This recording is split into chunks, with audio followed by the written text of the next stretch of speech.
going to talk about Taiwan should abolish mandatory two-stage left turn. Okay, first, imagine that you are riding a scooter and you want to turn left directly, but you can't because you need to wait for a double left turn. Do you think this is very inconvenient? And imagine that it happens in. Do you know what's the worst thing? Imagine that in July's Kaohsiung and you need to wait for.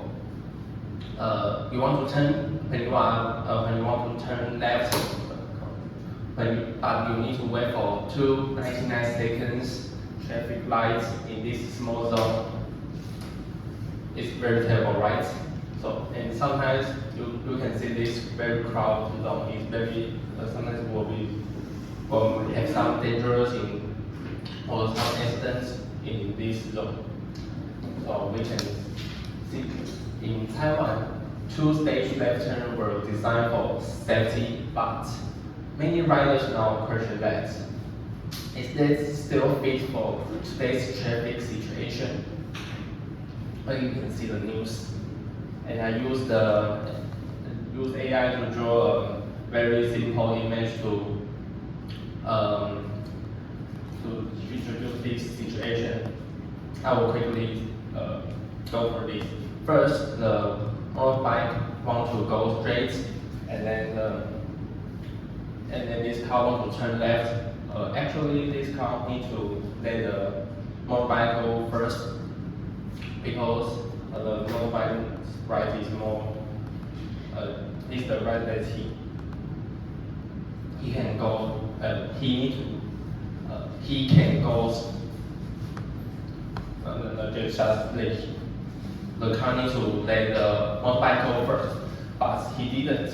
So they just bump into each other, and then the rider just fall down, and his motorbike just shoot out, and just like a bowling ball, these three riders who's waiting in the waiting zone just hit by the motorbike, and then become this.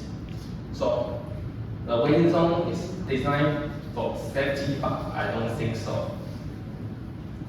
So my central idea is Taiwan should abolish mandatory two-stage left turn to improve traffic safety, efficiency, and road flexibility. First, I will explain the problems and cause of mandatory two-stage left turns, and then I will propose better solutions. Okay, we can see the problem is in my true life. Just happened few weeks ago. One time I want to go home and I want to turn left, but I need to wait for the two-stage left turn, and I saw this grandma just standing in the waiting zone. I know this is waiting zone, but it's not the waiting zone that she can stay, and this is very dangerous. It's very dangerous because maybe some riders didn't pay attention about the road. Maybe they will just bump into this grandma. So if we can just turn left directly, maybe we can avoid this situation. And then there are more problems in the daily life. For example, this car just stopped his car in the waiting zone, and I know the parking space is very difficult to find, but actually you can't stop your car in the waiting zone, and it is very dangerous that you do this because in Taiwan the big roads need to have the double stage left turn. And then if they don't have this waiting zone, where can they go? If they just turn left directly, they will get tickets. So this person is very selfish. And then we can see this picture on the right.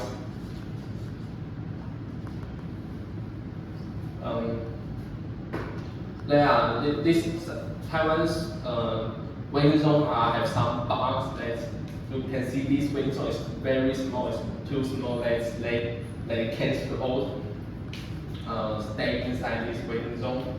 So some of them are waiting outside of this waiting zone. And according to Taiwan's policy, if you don't have a space in the waiting zone, you need to wait at your original wall and wait for the space. And I think it's very dangerous. And you guys know, if you waiting outside of the waiting zone, you will get a ticket. So it's very inconvenient and it wastes a lot of time.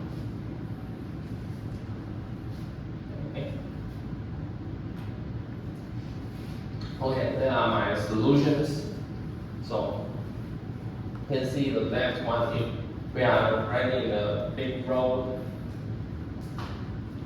we can use a sign that only allows turning left, and with the signals. And I think this is more safety than waiting for 299 seconds, traffic lights, and waiting in the waiting zone. And if we are small roads just like in Zhonglu, we can just turn left directly. We don't need to wait in this small waiting zone.